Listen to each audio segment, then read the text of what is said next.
যখন ধনী ভারতীয় ভাল্লুকের মালকিন বাংলাদেশের রোগা ভাল্লুকটিকে দেখে তখন সে জোরে জোরে হাসতে শুরু করে। এটা দেখে বাংলাদেশি ভাল্লুকের মালকিন খুব লজ্জা পায় এবং সে রেগে গিয়ে নিজের বাড়ির দিকে দৌড়ে চলে যায়। তারপর সে তার ভাল্লুকটিকে প্রোটিন শেক খাওয়ায় এবং প্রচুর ডিম খেতে দেয়। এরপর বাংলাদেশি ভাল্লুকটি জিমে গিয়ে শক্তিশালী শরীর তৈরির জন্য ভারী ডাম্বেল তুলতে শুরু করে এবং প্রতিদিন কঠোর পরিশ্রম করে।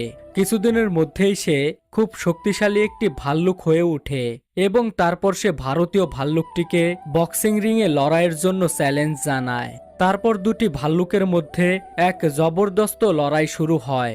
সেখানে কখনো ভারতীয় ভাল্লুকটি ঘুষি মারে তো কখনো বাংলাদেশি ভাল্লুকটি তাকে মারে। এটা দেখে ভারতীয় সমর্থকেরা বলে, আমাদের ভাল্লুকই জিতবে। কিন্তু বাংলাদেশি ফ্যানরা জোরে স্লোগান দেয়, আমাদের ভাল্লুকই চ্যাম্পিয়ন হবে।